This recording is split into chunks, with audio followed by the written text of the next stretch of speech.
মুসলিমিন। দোয়া কিন্তু আরো আছে। এই যে একটা কথা শুনো, কথা রয়েছে, তুমি যদি খানা খাওয়া শুরুতে এই দোয়াগুলা পরে যদি তুমি খানা খাও, তোমার খানা খাওয়াটা ইবাদত হয়ে যাব। কি হয়ে যাব?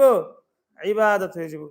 কিন্তু ঘুমের পূর্বে, ঘুমানোর পূর্বে অজু করে যে দোয়া আছে, এই দোয়াটা পড়ে কিন্তু ঘুমাও, আবার ঘুম থেকে উঠে যদি দোয়া পড়ো, একটা দোয়া আছে, এই দোয়াটা যদি পড়ো, তা তোমার ঘুমটা ইবাদত হয়ে যাব। কি হয়ে যাব? ইবাদত হয়ে যাব। একটা হাদিস আছে যে আলেমের গুম আর বেয়াদ, মানে আলেমের গুম আর জাহেলের ইবাদত সমান সমান। কেমনে? হামজা, কেমনে সমান সমান?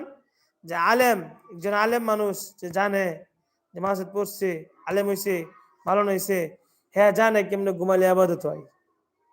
আর একজন ব্যক্তি, মানে আউট ব্যক্তি, মূর্খ ব্যক্তি, হ্যাঁ জানে না যে কেমনে ঘুমাইলে আবাদত হয়।